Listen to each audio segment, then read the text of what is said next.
Hi friends, నా పేరు Subrahmanya Bhaskar Dev, high court advocate, movie artist association life member.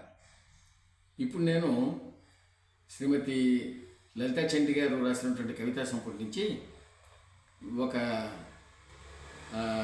కవిత శీర్షిక వాలు కుర్చీ. దీన్ని ఇప్పుడు మీకు నేను వినిపించబోతున్నాను.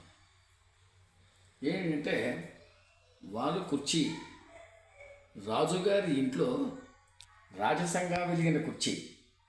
రాజుగారి ఇంట్లో రాజసంగా వెలిగిన కుర్చీ, పెద్దవారి హోదాలకు దర్పంగా నిలిచిన కుర్చీ, పాతరానికి గుర్తుగా తాతగారికి ఇష్టమైనది, కొత్త తరం కూర్చోలేనంతగా మెరిసిన కుర్చీ, కళ్ళతోడు సరిచేసుకుంటూ వార్తాపత్రిక చదివేది, తాతగారు కూర్చొని పిల్లలకు పాఠాలు చెప్పే తీయని స్మృతులకు నిలవైనది.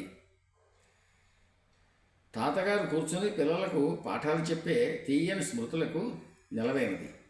కుర్చీకర్ర తీసేసి ట్యూషన్ మాస్టర్ను పడేయాలని అమ్మమ్మ చూసేలోగా కర్ర దాచేసే ఆకతాయి పిల్లలకు ఆకర్రతోనే దెబ్బలకు అనువైనది. కుర్చీకర్ర తీసేసి ట్యూషన్ మాస్టర్ని పడేయాలని అమ్మమ్మ చూసేలోగా కర్ర దాచేసే ఆకతాయి పిల్లలకు ఆకర్రతోనే దెబ్బలకు అనువైనది. అలసి వచ్చిన నాన్న సేద తీరేందుకు సులువైనది. అమ్మ ఇచ్చే కాఫీతో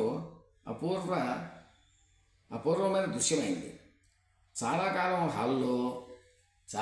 హాల్లో, ఆపై వరండాల్లో చేరి తర్వాత స్టోర్ రూమ్లోకి మారిపోయింది. కాలాంతరంలో కొత్త రూపంలో దర్శనమిచ్చిన ఓ వాలు కుర్చీ. మా జ్ఞాపకాల మడతలలో ఇప్పటికీ నువ్వు మడత కుర్చీవేగా.